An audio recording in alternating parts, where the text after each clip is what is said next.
शंकर के शिवलिंग को बनाने के लिए मिट्टी कहाँ की होना चाहिए, किस जगह पर बनाना चाहिए, मिट्टी में कैसा जल मिलाना चाहिए। जब शिवलिंग का निर्माण करें, शंकर के शिवलिंग को जब बनाएं तो सबसे पहले कैसे बनाएं, उस तक का विधान शिव महापुराण में और लिंग पुराण में कहा गया। महाराज कहा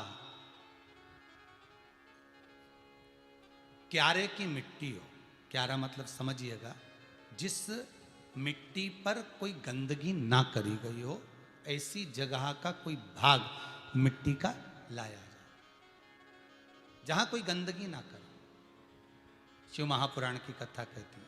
देखो, पिछले वर्ष के लॉकडाउन से लेकर अभी तक की जो कथाएं आप लोग सुने हैं, उसमें शिवलिंग मट्टी का किस तरह से बनाया जाए और कैसी मट्टी हो और उसमें पानी कैसा मिलाया जाए, कैसा शिवलिंग तैयार करा जाए, उसका विधान वर्णन नहीं कर पाए, परंतु आज कथा निकली है तो उसको सुन लो। क्यारे की मिट्टी, क्यारे की मिट्टी मतलब जिस मिट्टी पर कोई गंदगी ना करी गई हो, ऐसी जगह की मिट्टी को लेकर जाए। और मिट्टी को लाने के बाद थोड़ा पानी का सींचन कर दें, अर्थात घर में लाएं तो उससे पहले मिट्टी को पवित्र करें। अपने घर में गंगा जल रखा हो, यमुना जल रखा हो, सरयू जी का जल रखा हो, उससे मिट्टी का सींचन कर दें। मान लो अगर ये जल नहीं भी है तो जल के अंदर थोड़ा सा इत्र डालकर मिट्टी का सींचन कर। अगर इत्र भी नहीं है तो जल के अंदर थोड़ा सा दूध डालकर मिट्टी का सींचन कर।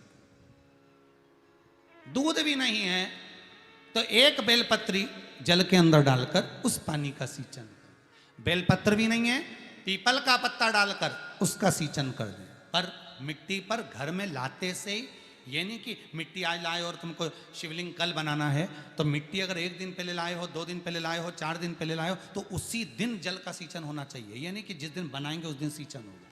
मिट्टी पर पानी का छींटा, सींचन भले ज़्यादा मत डालो, पर छींटा तो उस दिन लगा देना चाहिए जिस दिन घर में मिट्टी लेकर आए हो, जिस दिन लेकर। फिर भले तुम शिवलिंग 15 दिन बाद बनाओ, 8 दिन बाद बनाओ, 10 दिन बाद बनाओ, 3 दिन बाद बनाओ, पर उस समय पर मिट्टी का सींचन उस समय हो जाना चाहिए।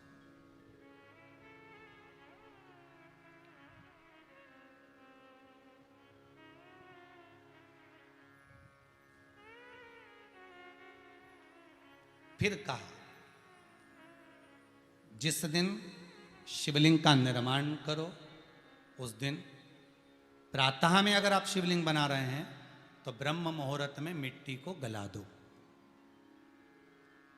किस पानी से गलाना है उसका भी प्रमाण, उसका भी शास्त्र वर्णन करा। किस जल से गलाया जाए, शिव महापुराण की कथा कहती है अगर आपको आज शिवलिंग का निर्माण करना है, शाम को आप शिवलिंग का निर्माण कर रहे हो, तो अपने पानी का जो मटका होता है, हंडा होता है, रसोई घर में जहां पानी भर कर रखते हो, उसके नजदीक में एक कलश जिसमें अलग से ताजा जल भरा जाए और उस पर प्लेट ढकी हो और उस पर एक चावल का दाना रखा हो, उस जल को लेकर आओ। थोड़ी देर रखा रहे, आधा घंटा, 2 घंटा, 3 घंटा, 15 मिनट, 20 मिनट, पर वो पानी वहां रखा होना चाहिए। रसोई घर में अन्नपूर्णा का निवास होता है, परिंदे के पास पितरों का निवास होता है। अन्नपूर्णा, पित्र सब रसोई घर के भीतर विराजमान होते हैं। शास्त्र कहता है 33 कोटि देवता एक समय के लिए, एक क्षण के लिए हमारे रसोई घर में प्रवेश करते हैं। इसलिए रसोई घर को तुम पूरे घर को स्वच्छ रखो ना रखो, पूरे घर को तुम साफ रखो ना रखो, पर रसोई घर एकदम क्लीन होना चाहिए, साफ होना चाहिए, स्वच्छ होना चाहिए। आज के ज़माने में तो खैर गया, पर पहले जब मट्टी के चूल्हे होते थे, जब चूल्हा बंद होता था तो उसको गीला कर कर, गोबर को या पानी में उसको गीला कर कर, एक कपड़े को गीला कर कर पूरे चौके को, रसोई घर को पोंछा जाता था। मिट्टी का होता था वो, तो भी उसको पोता लगाते थे, पोंछते थे।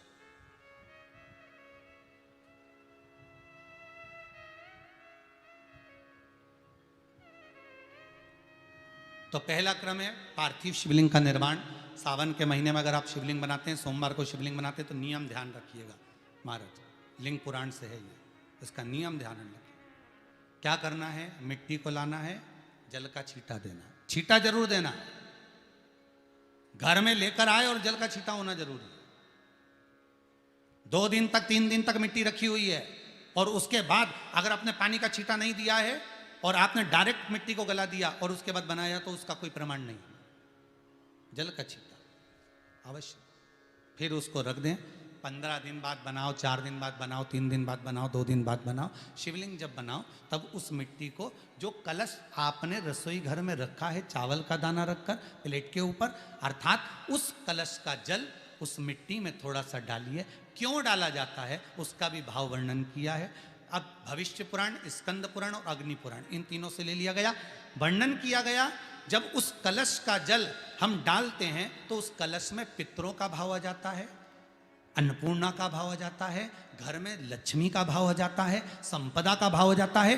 पूरे 24 घंटे के अंदर एक क्षण के लिए रसोई घर में 33 कोटि देवता आते हैं, तो वो देवता का सारा भाव उस कलश के अंदर आ जाता है। और वो जल जब हम उस मिट्टी में मिलाते हैं तो गंगा, यमुना, सरयू, सरस्वती, ये 33 कोटि देवता में, तो इन सब का आनंद उस जल में आ जाता है। और वो जल जब हम मिट्टी में मिलाते हैं तो मिट्टी पवित्र हो जाती है, स्वयं कैलाश अधिपति को स्वीकार करने के लायक हो जाती है, निर्मित करने के लायक हो जाती है।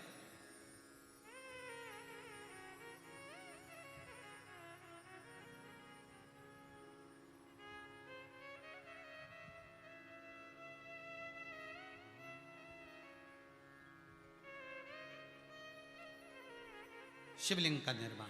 अब शिवलिंग का निर्माण कैसे करना? मिट्टी में गला दिया पानी में। सबसे पहले शिवलिंग बनाने से पहले पात्र को, पात्र जो होता है उसके नीचे एक बेलपत्र रखी जाती है। क्या रखना है? एक बेलपत्र। शंकर को झेलने के लिए कोई साधारण नहीं है पात्र जिस पे झेला जाए। स्वयं गंगा शिव की जटा में, और आप शंकर के शिवलिंग का निर्माण कर रहे हो, कोई साधारण नहीं हो सकता। स्वयं आप विदेश्वर संहिता के अंतर्गत पढ़े कि ब्रह्मा और विष्णु, ब्रह्मा ऊपर जा रहे हैं, भगवान विष्णु नीचे जा रहे हैं, तो पता नहीं कर पा रहे कि यहां चरण कहां पर और शीश कहां पर है, उसको जान ही नहीं पा रहे।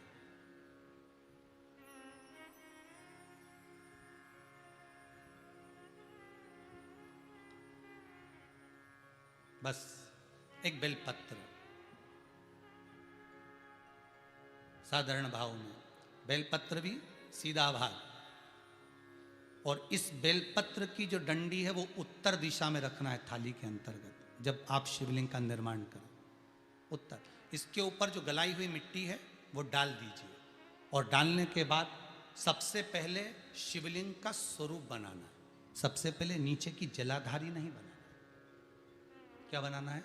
शिवलिंग का स्वरूप बनाना। बनाने के बाद उसी शिवलिंग के पास में और मिट्टी डाल लीजिए, फिर जलाधारी का निर्माण करिए। फिर जलाधारी,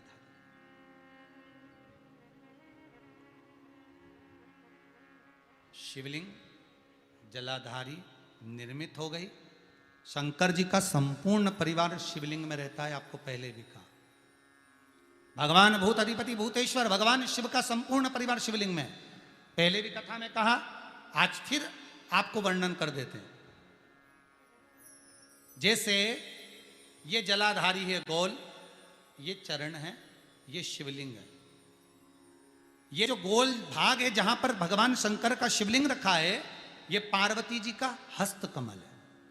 जहां से पानी नीचे गिर रहा है, इसके राइट भाग में श्री गणेश जी का स्थान, लेफ्ट भाग में श्री कार्तिकेय जी का स्थान। बीच में जो एक मोटी सी लाइन होती है जलाधारी में, वो पार्वती जी के सुंदर पुत्री अशोक सुंदरी का स्थान। शंकर जी के ऊपर जो तिकोनी रखी रहती है, उसके ऊपर से जो जल बूंद बूंद नीचे गिरता है, ये जो पानी बूंद बूंद नीचे गिरता है, या आप कलश से जल चढ़ाते हो या आप श्रृंगी से जल चढ़ाते हो, तो ये जो पानी गिर रहा है, ये शंकर भगवान की 5 पुत्रियां, जया, विषहरा, शामरी बारी, दोतली और देव, ये शंकर जी की 5 बेटी, 5 पुत्री। कार्तिकेय भी है, गणेश भी हैं, अशोक सुंदरी भी है, शंकर जी की 5 बेटियां भी हैं, शंकर भी है और पार्वती भी। अर्थात शिव जी के परिवार में आपको गणेश जी की पूजन अलग करने जाने की जरूरत नहीं पड़ेगी, शंकर के परिवार में पार्वती जी की पूजन अलग करने जाने की जरूरत नहीं पड़ेगी, कार्तिकेय की पूजन अलग जाकर करने की जरूरत नहीं है। शंकर का परिवार शंकर के शिवलिंग के साथ में उस जलाधारी में संपूर्ण परिवार शंकर का विराजमान है, संपूर्ण परिवार, कुछ भी नहीं, संपूर्ण और पूरा परिवार है महाराज। फिर वही बात आई, ध्यान दीजिएगा, जिस व्यक्ति को नींद ना आवे, रात्रि को सोते समय टेबलेट खाने की जरूरत नहीं, शंकर भगवान की 5 पुत्रियों का नाम लीजिए। जया, हाथ में जल लो, पलंग पर बैठो, जल हाथ में लिया, जया आचमन कर लो, विषहरा आचमन कर लो, शामली बारी आचमन कर लो, दौतली आचमन कर लो और देव आचमन कर लो। ये शंकर की जो 5 पुत्रियां हैं, ये ऐसी पुत्रियां हैं जो निंद्रा देवी को लेकर आती हैं और हमें विश्राम का आनंद सुख प्रदान करती हैं, हमारे नयनों पर विराजमान रहती।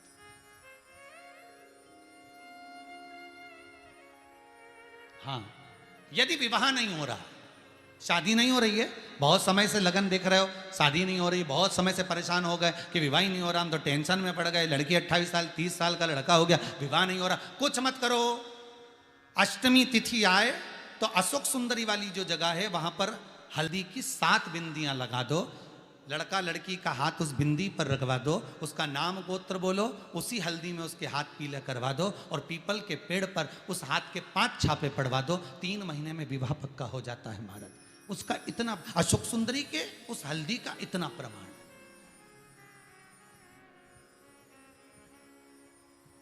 3 माह के अंतर्गत विवाह नक्की होगा। इतना इतना प्रमाण है महाराज, भगवान शिव की आराधना का कोई साधारण फल है महाराज।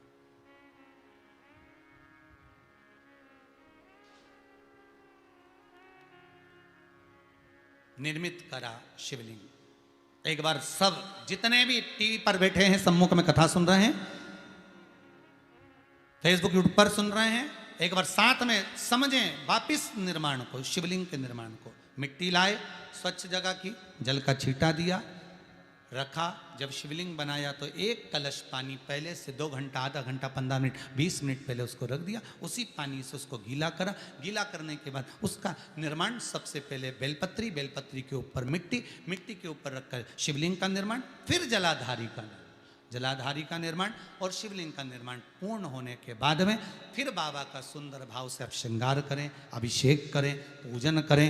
और एक बात याद रखना, पार्थिव शिवलिंग का अगर निर्माण करा है तो आपको वो पार्थिव शिवलिंग को रात्रि होने से पहले विसर्जन होना जरूरी है। हाँ, अगर कोई भी शिवरात्रि का दिन है तो फिर आप पूरी रात रख सकते हो, हरतालिका तीज का दिन है पूरी रात रख सकते हो, बड़ी तीज है, छोटी तीज है, आप शिवलिंग बनाए हो तो आप पूरी रात रख सकते हो, विशेष कोई उत्सव है, श्रावण का महीना है, पूरी रात रख सकते हो। पर बाकी के समय अगर आप शिवलिंग का निर्माण करें तो उसको सूर्यास्त होने के पहले आप उसको नदी में, जल में, जलाशय में विसर्जन करें।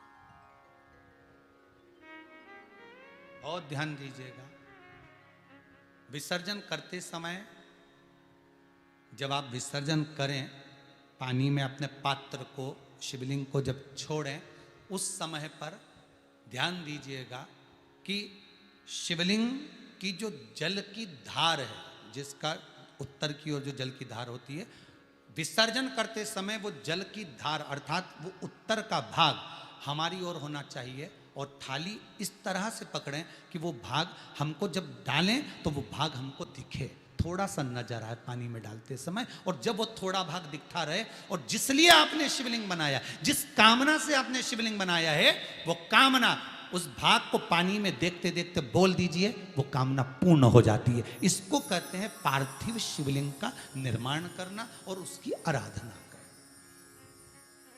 उसकी आराधना। कई लोग करते हैं, बना भी लेते हैं, पूजन भी करते हैं, और कई बार कहते हैं हमारा काम नहीं, तो उसमें भगवान का दोष नहीं है, दोष अपना देखो।